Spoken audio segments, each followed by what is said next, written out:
Gracias, Pun. Muchas gracias, Puntito. ¿Puedo, señor Juárez? ¿Estás seguro de querer hacerlo, Puntito? Sí, señor. Está bien. ¡Ah! Te queda muy bien. ¿Sabes una cosa, Pun?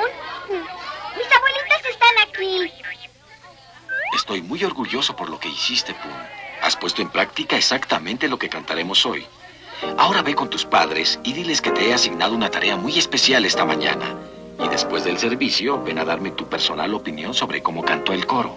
Con mucho gusto, señor Juárez. Lo haré. Ya lo creo que lo haré.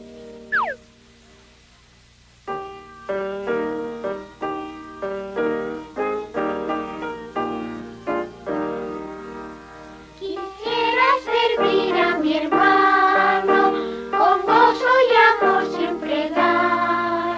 Quisiera ser como mi Cristo, mi alma vine a salvar. Cristo, Cristo, yo quiero ser como tú. Cristo, Cristo, yo quiero ser como tú. Y después de esa hermosa canción, las enseñanzas de Puntito, continuamos conversando con nuestra invitada para el día de hoy, la hermana Geisy Ibacache Castro. Sí. Siempre me cambian un poco el nombre, Geisy. Geisy. Bueno, Geisy. no dijimos al principio que estudié educación física y me titulé y que soy profesora de educación física. Que Así ejercí 17 años en la educación y conozco muy de cerca la problemática que hoy día vivimos y que esperamos que el Señor intervenga poderosamente, ¿cierto? También aprovechando de eso. Ejercí 17 años en diferentes tipos de colegios, ya como para tener una experiencia un poco especial. Docente. Claro. Y bueno, vamos al momento en que después que recibí al Señor, pasaron varios años, yo me casé en el primer año de matrimonio. Pero antes de eso, mi hermana Geisy, La persecución. La persecución, obviamente. Porque muchos... Los primeros enemigos serán los de tu casa, dice. Cierto. Y Sí. ahí muchos se quedan enredados Sí. por... Bueno, ya los amigos no me van a invitar. Claro. Mis vecinos me van a hacer la Verónica. O cualquier La ligadura cosa, de esa cosa emocional, ¿no? De la amistad. Cierto. Bueno, mi familia era bien católica al principio, después un católico, por así decirlo... Nominal. Claro, que los domingos a veces a misa. Bueno, a mí mi familia me hizo hacer la primera comunión y todas esas, digamos, costumbres o ¿cómo se dicen? Sacramentos de la Iglesia Católica. Y yo en este mover de Dios en la universidad, cuando recibí al Señor, comuniqué a mi madre, porque justo fue un 10 de mayo, cuando ella estuvo de cumpleaños, que yo recibí al Señor. Le comuniqué, pero al principio la familia no entiende lo que a uno le pasa. Claro. No perciben qué está pasando contigo adentro. Entonces, obviamente que viene la dificultad. Mi madre, que me había enseñado a rezar el Padre Nuestro, le decía, tú me enseñaste a orar, comenzó a venir un tiempo como de persecución sobre mi persona. Decía, no, ¿cómo se te ocurre? ¿A dónde estás yendo? Te lavaron el cerebro, estás como fanática, religiosa, ¿qué es eso? Dios no quiere eso. Y bueno, los permisos, no te doy permiso, no quiero que vayas, se habían retiro y empezamos uno a aclamar y decir, Señor, hablan a mi mamá, porque mientras uno esté con sus padres está sujeto al permiso y a una buena relación, ¿no? Y él dice, honra a tu padre, a tu padre y a tu madre. Entonces, sí. Señor, ¿cómo viene la confrontación si me impide seguirte a ti? Cierto. Bueno, al principio uno como es ignorante a veces y también hasta comete. unos mechoneos también, ¿no? Sí, comete errores. Sí, a mí también me mechonearon por ahí. Pero bueno, ahora mi mamita entiende, ¿no? Ahora ella es cristiana y entiende que al principio... Quizás es la aprensión, pastor, del cuidado de los hijos también, ¿no? Porque uno empieza a llegar más tarde, tiene otros eventos que ellos no saben que uno hace. Claro. De repente en la universidad yo me iba a la iglesia y pasaba en la iglesia. Bueno, ¿y qué haces tanto en la iglesia? Claro, la sobreprotección. ¿Y por qué tanto estás en la iglesia? ¿Por qué te gusta estar tanto? Entonces, bueno, otras cosas que no entienden. Y uno tiene que ir también, en realidad, teniendo paciencia y explicando, más que confrontando, porque uno, como no sabe, bueno, ¿y por qué? Y empiezan los conflictos, las peleas, el tira y afloja. Pero yo creo que Dios es un Dios de amor y que lo primero que tenemos que hacer cuando realmente tenemos esa experiencia es dejar que ese amor fluya. Cierto, así es. Aunque no entendamos, sino Cierto. que decir, mamita, linda, preciosa, te amo, pero ¿sabes qué? Tengo un retiro, tengo una reunión, o por último, ¿por qué no me acompañáis? Cierto. Vamos juntos a esta tarea que yo tengo, a este retiro, a esta actividad. Y bueno, mi madre, como digo, tuvo una persecución en ese tiempo. El primer año fue difícil, de mucho reto, de mucha persecución, los permisos y de ponerse distante conmigo, muy distante, a pesar que para ella, como ella dice, siempre fue una hija que nunca le di problemas. Modelo. Claro, o sea, siempre excelente en las notas, buen comportamiento en la escuela, todo iba bien, nunca le di que hacer. En ese sentido ella siempre me aprobó y apoyó mi forma de ser. Pero también ella no sabía que yo hacía todo bien, porque deseaba que los demás me amaran. Claro. Y que lo que estaba motivando mi vida era una raíz de rechazo. Y por eso que de alguna forma yo era la excelente en la escuela, para que los profesores me quisieran, para que las otras personas me reconocieran y yo pudiera decir, chuta, qué bueno, que me quieren un poquito.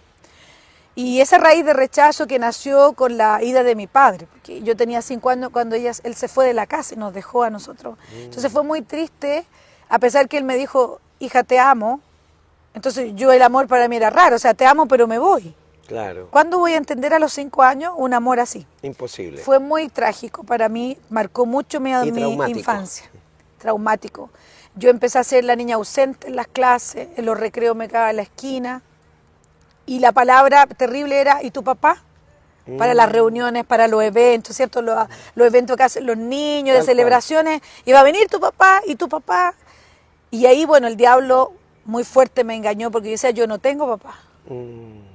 Y comenzó a alimentarse esa raíz de amargura, una raíz de rechazo profundamente, que luego, posterior a los años, afectó mi vida matrimonial, porque nunca había sido sanada de eso. Entonces, mi relación con mi esposo fue muy afectada. También. Claro, Traumática. porque en el fondo yo miraba también un poco mi papá, o sea, la imagen del hombre. Claro, obvio. Claro, entonces dice, el típico eslogan del mundo, todos los hombres son iguales. No, gracias a Dios que no todos son iguales. No, todos son iguales. La herida, ¿cierto? Nos lleva a decir, Exacto. todos son iguales. Como también un hombre herido puede decir, no, Todas si las las mujeres mujeres son iguales, iguales. claro. No, querido, no es así. No. Hay algunas que amamos a Dios Sí. y que queremos ser tratadas y perfeccionadas por su mano. Entonces, bueno, eso fue un tiempo difícil. Luego mi mamá comprendió, cuando yo le dije, mamá, yo he tomado una decisión y yo voy a servir al Señor, ese Dios que tú me mostraste, ahora decido mi vida servirlo. Y bueno, pasaron los años, me titulé de la carrera de educación física, trabajé con deficientes mentales, con síndrome de Down, hice mi tesis en eso. Fue muy especial lo que Dios me enseñó en eso. Y con ciegos, también trabajando en natación con ciegos. Una experiencia muy rica en el área de educación física. Y luego me casé a los 5 años de noviazgo. 5 años, qué tremendo. Y el primer año de matrimonio viví una experiencia muy fuerte, que es como me marcó, y yo creo que fue como la repactación que hice con Dios, Claro. ¿no? Porque yo estaba con licencia médica en mi casa, tejiendo mi cama, y como hacía tanto frío, se me ocurrió prender un brasero, la idea. Y Bueno, prendí que no había el más carbón. recursos tampoco. Tampoco tenía Estaban recursos, en empezando, realidad. estaban Estaba empezando. Había empezando. 2 banquitas que mi esposo había hecho con poca adiestramiento de carpintero. maestro, claro. Había hecho 2 banquitas y teníamos una mesa plegable y era un lugar de baldosa, entonces era muy helado. Muy helado. Y se me ocurrió un carbón que se había quedado de un asado de la iglesia, de un evento que habíamos tenido. Y dije, voy a prender ese carbón para calentarme. Y bueno, el diablo es astuto, ¿no? Siempre va a buscar nuestra ignorancia como una puerta. Así y en es. todas las áreas de la vida tenemos que tener cuidado con esto. Y prendí el carbón y bueno, estaba durmiéndome ya, tejiendo, y recuerdo que estaba cabeceando, y yo escuché una voz que me dijo, levántate. Y yo dije, pero ¿para qué me voy a levantar? Estoy sola. Seguí tejiendo, otra vez. La tercera vez fue una cosa radical, levántate ahora. Una orden. Una orden. Y ya yo saqué las tapas, me levanto y llego a la puerta de mi habitación y parece que mi cabeza me iba a explotar. Porque empecé a sentir boom, boom, así como que iba a volar en 1000 pedazos. Y me dice, abre la puerta. Yo estaba a muchos metros de la puerta. Desde ahí no recuerdo nada más. Desperté, no sé cuánto rato pasaría, con una pierna fuera hacia la calle y otra hacia adentro de la casa. Y desperté y comencé a sentir algo que yo creo que las personas que han vivido esta experiencia solamente entenderán. Mi espíritu salió de mi cuerpo y yo me pude ver botada en el suelo, el cuerpo estaba botado y yo estaba flotando. Y por eso puedo confirmarle, querido, ¿cómo se llama? Televidente, audio, Sí, no televidente, televidente, que cuando uno vaya a la eternidad va a tener usted claridad absoluta de lo que ha vivido en este mundo. Nada se va de aquí en la mente. Yo recordaba que en esa noche mi esposo tenía una reunión, por lo tanto iba a llegar muy tarde. Y yo clamé, le decía, Señor, que esa reunión se suspenda. Y tú pones una persona que lo traiga en vehículo a la casa porque yo necesito que él me ayude. Y comencé a clamar porque yo con mi fuerza trataba de que mi espíritu entrara al cuerpo que estaba en el suelo botado, lo cual no podía. Y yo decía, Señor, yo clamo, si tú haces eso, yo te voy a servir todos los días de mi vida. Yo pacto contigo, Señor. Yo no me quiero morir, yo quiero servirte a ti. Y bueno, como Dios dice que escucha al que clama con un corazón contrito y humillado, que Dios no es sordo, sino que nos escucha.